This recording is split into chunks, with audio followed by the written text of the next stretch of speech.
वर्णां हरिणीं सुवर्णरजतस्रजाम् चन्द्रां हिरण्मयीं लक्ष्मीं जातवेदो ममावह तां महावह जातवेदो लक्ष्मीमनपगामिनीम् यस्यां हिरण्यं विन्देयङ्गामश्वं पुरुषानहम् अश्वपूर्वां रथमध्यां हस्तिनादप्रबोधिनीम् श्रियं देवीमुपक्वये श्रीर्मा देवी जुषताम् कांसोऽस्मितां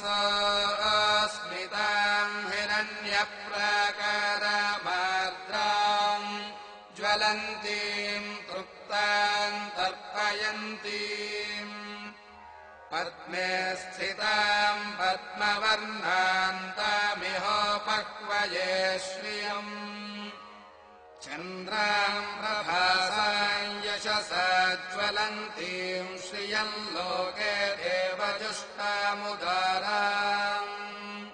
तां पद्मिनीमीं शरणमहं प्रपद्ये लक्ष्मीर्मे नश्यतां त्वां वृणे आदित्यवर्णे तपसोऽधिजातो वनस्पतिस्तव वृक्षोऽथ बिल्वः तस्य फलानि तपसानुदन्तु मायान्तरायाश्च बाह्या अलक्ष्मीः उपैतु मां देवसखः कीर्तिश्च मणिना सह प्रादुर्भूतोऽस्मि राष्ट्रेऽस्मिन् कीर्तिमुद्धिं ददातु मे क्षुत्पिपासामलां ज्येष्ठामलक्ष्मीर्नाशयाम्यहम् अभूतिमसमुद्धिं च सर्वान् निर्नुद मे गृहात्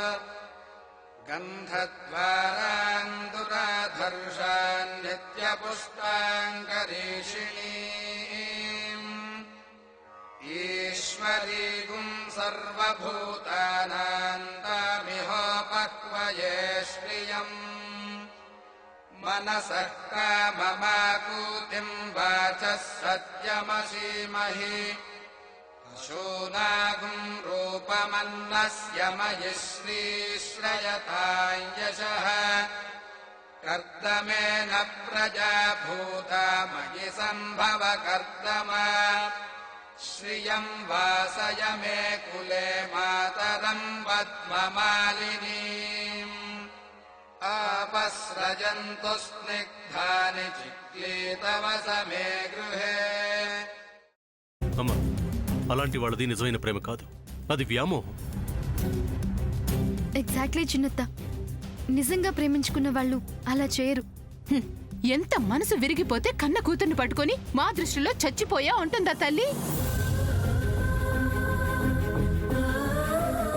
అది సరే అమ్మా, తన కూతురుతో తన మాట అనేటప్పుడు ఆమె మాటల్లో వ్యథ, కళ్ళల్లో బాధ గమనించావమ్మా? పెద్దబాబుకు బర్త్డే విషెస్ చెప్పు కూడా వెళ్ళాం కదా. ఊరికే ఎలా కాలిపోతుంది? మంట పెడితేనో పడితేనో తగలబడుతుంది.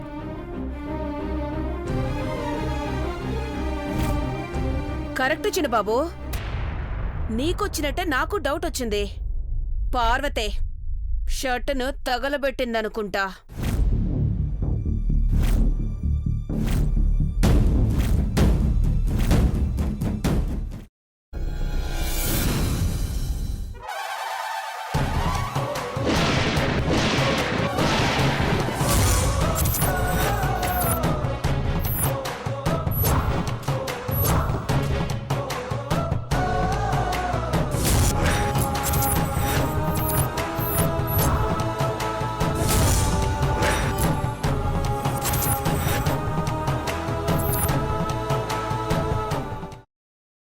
తర్వాత పొట్టు తీసేసి చాప్ చేసి పక్కన పెట్టుకోవాలి.